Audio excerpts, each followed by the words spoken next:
Deep beneath the earth, in the darkness of Sheol, dead kings rise from their thrones. The prophet Isaiah saw it.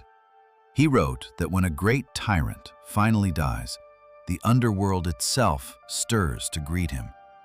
The shades of fallen rulers stand up in the dark, and Isaiah gives those shades a name: Rephaim. The same Bible uses the same word for something else entirely: living giants, walking the hills of Canaan, towering over the spies sent to watch them. One word: the dead below, the giants above. And Scripture never explains why, but it leaves a trail. The trail runs east of the Jordan into a black volcanic land the ancient world treated as a doorway to the underworld, and to the last king of a race whose very name belonged to the dead. Follow that trail to its end, and you will know what Israel was truly facing on its final battlefield before the Promised Land. 40 years of wandering are ending. A new generation of Israel moves north along the eastern rim of the Jordan Valley. The old generation lies behind them, buried in the sand of the wilderness. Ahead, somewhere past the river, waits the land they were promised. Between them and that river stand two kingdoms, two kings. The road runs through both. But before the text describes any battle, it does something strange. It stops, and it gives Israel a history lesson about the ground beneath their feet. The Book of Deuteronomy records that these territories once belonged to an older race. The land of Moab, it says, was taken from a people the Moabites called the Emim. The name means the dreaded ones, the terrors. The land of Ammon was taken from a people the Ammonites called the Zamzummim, a name some trace to a low hum, a murmur, the whisperers. Different nations, different borders, different names. Yet the text insists that all these names point to one people, a people great and many and tall. And then Deuteronomy speaks their true name: Rephaim. Picture the map as Israel saw it. Every neighboring nation, in its own tongue, remembering the same towering race. Every nation renaming them after its own fear. An entire region ringed with different words for the same dread, like scars left by something that passed through long before.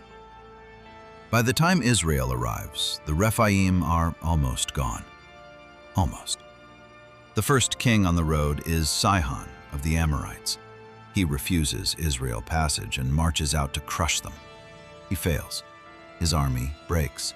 His cities fall in a single campaign, and the text barely pauses over him, because the road keeps climbing north, and the road north leads to Bashan. Bashan is unlike any land Israel has crossed. The wilderness was pale stone and dust. This is a high plateau of black volcanic rock, cracked and dark as old iron, yet impossibly fertile. Wheat grows thick between the basalt fields. Oak forests crown the ridges. The bulls of Bashan were so famous that centuries later the Psalms still used them as a symbol of overwhelming strength. And scattered across this black plain stand 60 cities. The text is specific. 60 cities, walled high, with gates and bars, besides villages without number. Some scholars believe the very name Bashan reaches back to an ancient word for serpent, the serpent's place. Whether or not the name meant it, the geography felt it. Because rising over the whole northern horizon stands Mount Hermon, white-shouldered, immense, the highest peak in the region. Other ancient books tell a story about that mountain. We will come back to it. First, look down at the plain itself. There, in the black fields of Bashan, stands a monument older than Israel, older than Abraham. 5 concentric rings of dark basalt, tens of thousands of tons of stone, the outer circle wider than a stadium, and at the exact center, a great heaped cairn with a burial chamber in its heart. Archaeologists date its earliest construction to roughly 5,000 years ago, and many believe its entrance was set toward the midsummer sunrise. No one knows who built it, no one knows why, but its modern Hebrew name preserves the old dread of this land. Gilgal Rephaim, the wheel of the Rephaim, the wheel of ghosts. Before Bashan was ever a kingdom, the land was already a monument to the dead. And the kingdom has a king. His name is Og. The book of Joshua calls him the last of the remnant of the Rephaim, the final living member of the race every nation had renamed after its own fear. And here the Bible does something it does almost nowhere else. It pauses, mid-narrative, to describe a piece of furniture. The text says, "Behold, his bed was a bed of iron." Is it not in Rabbah of the Ammonites? 9 cubits was its length, and 4 cubits its breadth. 9 cubits, more than 13 feet of iron. The text even tells you where the bed was kept, in a foreign city, on display, like a museum holds proof of something the world would otherwise refuse to believe. Scripture rarely gives measurements.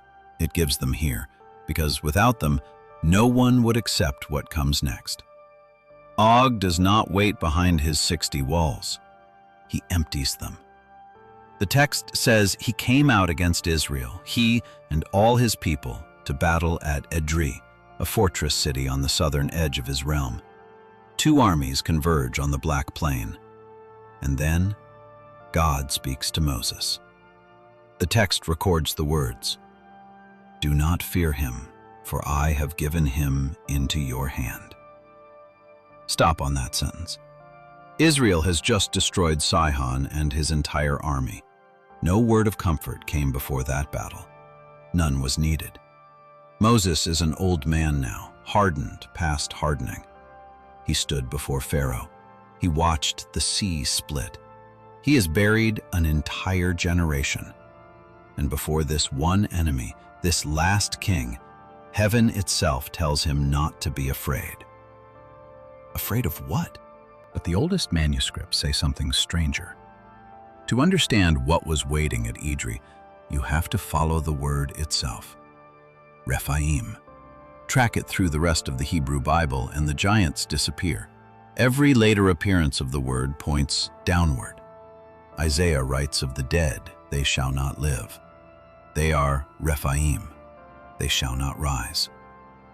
A psalm asks God from the edge of the grave, "Do you work wonders for the dead? Shall the Rephaim stand up and praise you?" In these verses, the Rephaim are not warriors. They are shades, the weakened ones, sunk into Sheol, the silent country beneath the earth. Even the root of the word is contested. Some scholars connect it to a verb meaning to heal, which would make the Rephaim the healers, perhaps powerful ancestors invoked for blessing. Others connect it to a verb meaning to sink, to grow slack, the sunken ones. Healers, or the drowned of the underworld. The Hebrew allows both. The Bible chooses neither. It simply uses one word for giants in the land and ghosts beneath it, and moves on. For thousands of years, that was where the mystery sat. Then, nearly 100 years ago, a farmer's plow on the Syrian coast broke through the roof of an ancient tomb. Beneath that field lay the ruined city of Ugarit, dead for more than 3,000 years. And inside it, libraries of clay tablets in a language cousin to Hebrew. The scribes of Ugarit wrote down their myths, their rituals, their prayers. And in those tablets, scholars found a familiar word, the Rapiuma, the Rephaim. In Ugarit, there is no ambiguity about who they are. The tablets summon them to ritual feasts. They are the honored dead, the deified spirits of ancient kings and heroes. One text describes them answering the call, traveling for 3 days, arriving at the threshing floors and plantations. The dead, invited to dinner, venerated, fed, almost worshipped. And one ritual tablet goes further. It raises a cup to a god many scholars read as the patron of these dead kings, a figure titled the Eternal King. The tablet names where this god of the underworld sits enthroned, 2 places. Scholars debate the exact reading, but many render those 2 names as Ashtaroth and Edrei. Now open the Book of Deuteronomy, the 1st chapter, where it introduces the king of Bashan. It names his royal cities, Og, who reigned in Ashtaroth and in Edrei.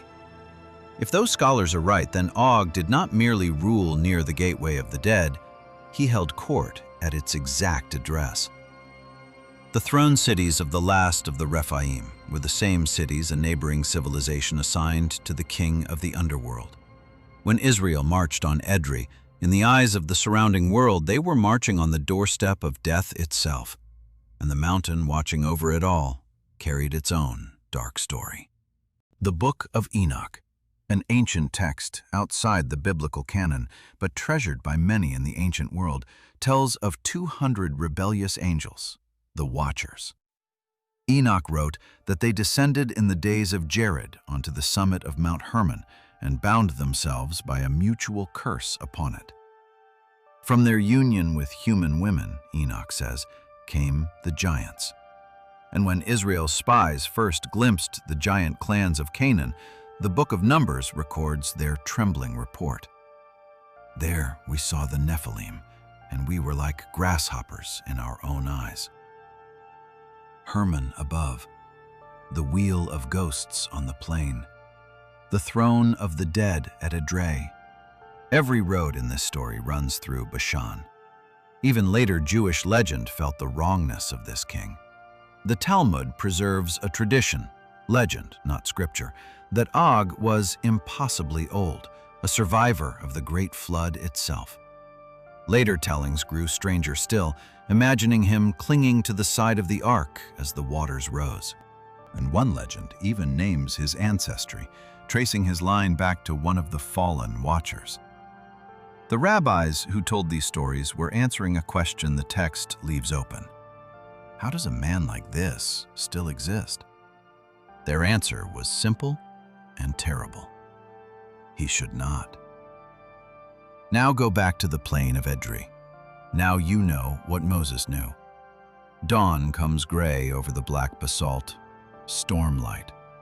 The fortress gates of Edrei stand open, and the army of Bashan pours out around a figure that moves above the line of spears like a mast above a deck. The text gives no speeches, no duel, no choreography. It gives a command from heaven and then a verdict.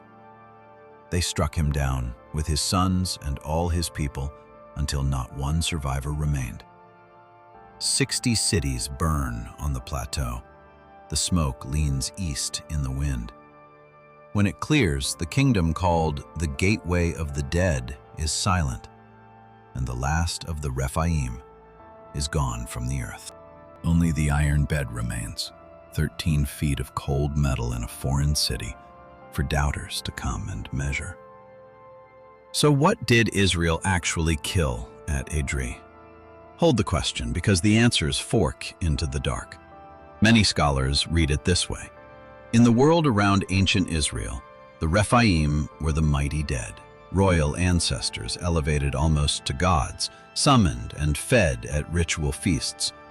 Bashan, with its underworld throne cities and its ancient rings of burial stone, may have been a center of that cult, a kingdom that drew its authority from the venerated dead. In this reading, when the Bible calls Og the last of the Rephaim, it is remembering a king whose power rested on the dead, and Israel's war was a war on that power, not only a battle against an army, a demolition of the claim that the dead could rule the living. The older books tell it differently. For Enoch and the traditions that followed him, the Rephaim were flesh and blood and lineage, descendants of the rebellion sworn on Hermon, a bloodline the flood was meant to erase. Og was the remnant, the unfinished ending. And the Bible itself? It refuses to choose. It uses one word for the giants and the ghosts and never once explains the bridge between them. Perhaps the silence is the point. But listen to Isaiah again, centuries after Edrei, pronouncing sentence on the dead lords of the old world. They are dead, they shall not live. They are Rephaim, they shall not rise. The nations around Israel set tables for their dead kings and sang them up from the underworld. Isaiah's verse reads almost like a reply across the border. You may feast them, they will not rise. Imagine standing on that plain at dawn. You grew up on the names, the dreaded ones, the whisperers.